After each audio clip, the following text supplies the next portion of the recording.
Hello mga idol, so wala sa tay pitik karon guys. So dito sa moang OJT as a automotive um, technician. So na-assign mi sa Hino Motors guys, located at Sa Pampanga, Sa Davao City. So makapitik ko guys is Saturday sa afternoon lang kay taman Saturday lunch among duty. Then makapitik ko ana is hapon na guys. Pagka Sunday is nami assessment sa TISDA kay ginapas na mo mga assessment before me mag graduate guys on karian. So banimin nyo guys sa mga OJT-han today. Let's go. So mao na ang Hino guys, along the highway ra gud siya. Then dako niya nga casa diri guys. One eternity later. Diri nga part guys is mag brake cleaning rami guys, kay mauray gusto sa customer, so dili na siya kailangan mag PMS. Then ang trabaho ani guys kay magtanggal mi og lining sa iyang plate, kay sa mga dagko nga sakyanan or sa mga heavy is no need na nga palitan yun ang buong assembly sa lining. So ginabuhatan na guys, palitan na siya lining, dayon kanang iyahang daan is tanggalon ng mga rivets, dayon kambyuan og bago nga lining naman siya ibaligya na guys. Then i-rivets ra pud namo siya og balik. Inana sa mga heavy dili same sa mga gagmay nga sakyanan or mga motor, inana nga nay palitan lang assembly. Mahal mo siya guys kung paliton gyud nga buo ang assembly sa lining.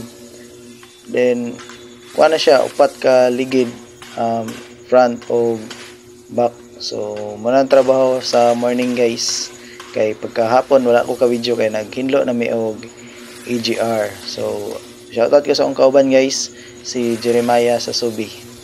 So wala na napil sa video tong nadukdukan ako ang kamot guys tungod sa kasingot. Then na dukdukan yun ako ang kumagko. So, di man na malikayan yun guys. Pero okay ra, part of the experience. Inana lang siya guys, dukdukon lang na mo ang kanang rivets nga nakatao na daan.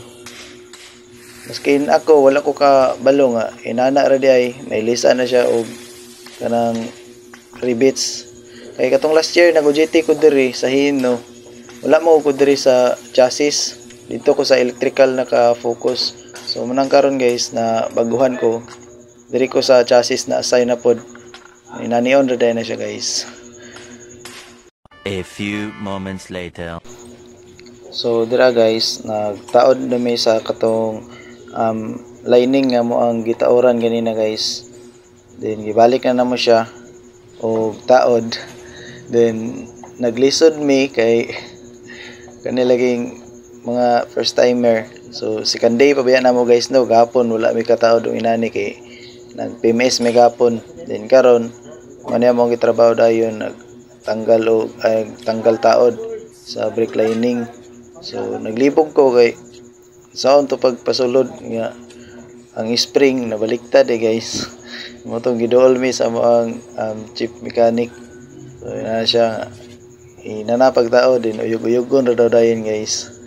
So mo to uyog ra nako ang tuyang brake assembly para masulod tuyang pin. So nanaon ra siya guys. Ana kitabangan may gluot-duot kay marag nagkalisod ang mga person. So experience na siya guys sa OJT. So nindot lang diri sa Hino guys kay actual jud ninyo ang mag OJT. Kanang dili jud kailangan na dili pero sa uban ba nga kanang patanawon lang ka ana. Diri sila is paguniton jud kag tools, magkagrasa jud ka inana guys. Magka-muritsing gyud. So nani ang mekaniko guys, ugaw pero kwarta man po guys. So ugma na po guys, abangay mi sa mga video kung sa mo ang buhaton tomorrow. So thank you for watching guys. God bless and ride safe sa tanan.